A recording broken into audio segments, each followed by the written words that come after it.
সাকিব আল হাসান নামটা শুনলেই ক্রিকেট প্রেমীদের মনে আসে এক অদম্য পারফর্মারের ছবি। গ্লোবাল সুপার লিগ 2025-এর প্রথম ম্যাচে সেই পুরনো সাকিবকেই যেন দেখা গেল, কিন্তু দ্বিতীয় ম্যাচে যেন হারিয়ে গেলেন একেবারে। আজকের এই ভিডিওতে আমরা বিশ্লেষণ করব ঠিক কি হয়েছিল দ্বিতীয় ম্যাচে এবং কিভাবে বাজিমাত করল হোবার্ট হারিকেন্স।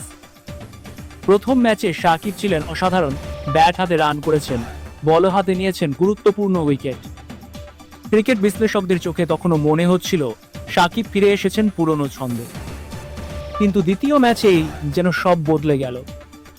বল হাতে ছিলেন উইকেট শূন্য, ব্যাট হাতে খেলেছেন কম রানে। প্রশ্ন উঠছে, এটা কি সাময়িক ছন্দপতন নাকি বয়সের কারণে সাকিবের ধার কমে যাচ্ছে? অন্যদিকে হোবার্ট হারিকেন্স করল দুর্দান্ত বাজিমাত। দলটা মাঠে নেমেই বুঝিয়ে দিল ওরা এই জিএসএল টুর্নামেন্টে হালকাভাবে আসেনি। ব্যাটিং অর্ডারে সবাই অবদান রেখেছে, বোলাররা ছিল একেবারে আগুনে। বিশেষ করে মিড ওভার ব্রেকথ্রুগুলো ছিল ম্যাচের টার্নিং পয়েন্ট। সাকিব আল হাসান একজন কিংবদন্তি, সেটা অস্বীকারের উপায় নেই, কিন্তু বড় টুর্নামেন্টে ধারাবাহিকতা খুব গুরুত্বপূর্ণ। সামনে আরও ম্যাচ আছে এবং বাংলাদেশের সমর্থকেরা আশায় বুক বাঁধছে যে সাকিব ঘুরে দাঁড়াবেন।